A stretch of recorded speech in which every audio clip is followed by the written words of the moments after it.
जय गुरु जी, शुक्राना गुरु जी। तो संगत जी, आज हम अपने दिव्याभा के पेज नंबर 475 पे हैं और ये जो सत्संग है वो वीरेंद्र बौरी जी का है।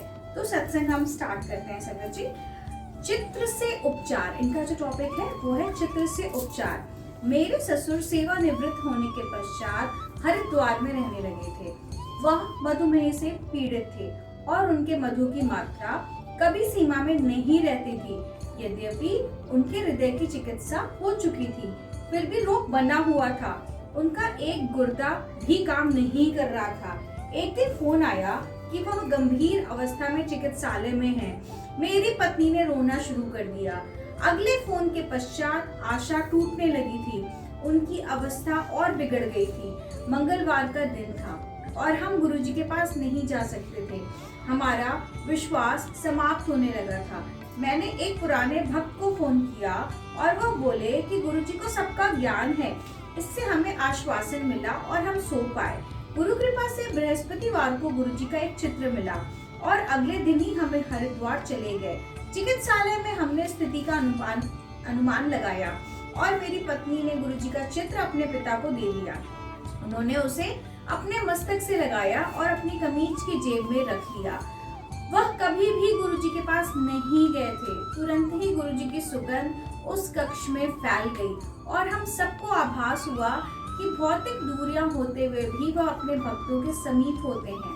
हम लौट आए। एक सप्ताह बीतने वाला था। चिकित्सक अब पक्षाघात का अनुमान लगा रहे थे। चमत्कारिक रूप से सीटी स्कैन भी स्पष्ट था। चिकित्सक अचंभे में थे और बृहस्पतिवार को उन्होंने निर्णय लिया कि उनको निकट देख रेख के लिए एक सप्ताह और वहां रखा जाएगा। उस समय तक कुछ भी हो सकता था। अगले दिन प्रातःकाल मैं अपने कार्यालय में था। मेरी पत्नी ने फोन किया तो मेरे मन में पहला विचार आया कि बुजुर्गवार लुढ़क गए। मेरे हाथ कांप रहे थे और अपनी पत्नी की बात सुन नहीं पा रहा था। मेरी पत्नी को दोबारा कहना पड़ा कि वह चिकित्सालय से घर आ गए हैं। वह रो रही थी और गुरुजी को बार बार अपना धन्यवाद प्रकट कर रही थी।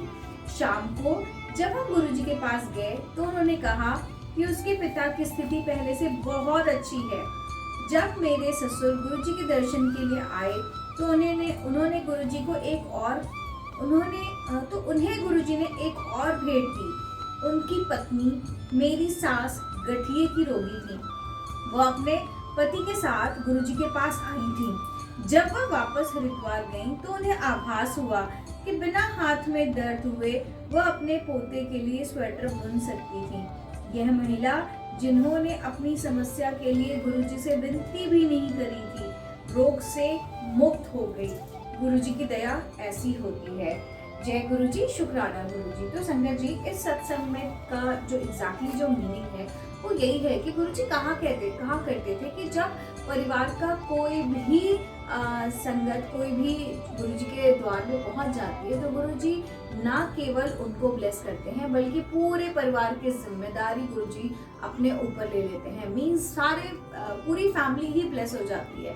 तो गुरु जी के टाइम में वैसे भी बहुत जो बच्चे होते थे उनका आना जाना मना था। गुरुजी के गुरुजी जब फिजिकल फॉर्म में थे तो गुरुजी बच्चों को लाने के लिए मना करते थे। बुजुर्ग जो बहुत बुजुर्ग होते थे उनको भी लाने को मना किया जाता था। बट गुरुजी हमेशा कहते थे कि अगर एक परिवार का एक संगत भी अगर आ रहा है, परिवार का एक सदस्य भी आ रहा है तो गुरुजी पूरे परिवार को ब्लेस करते हैं।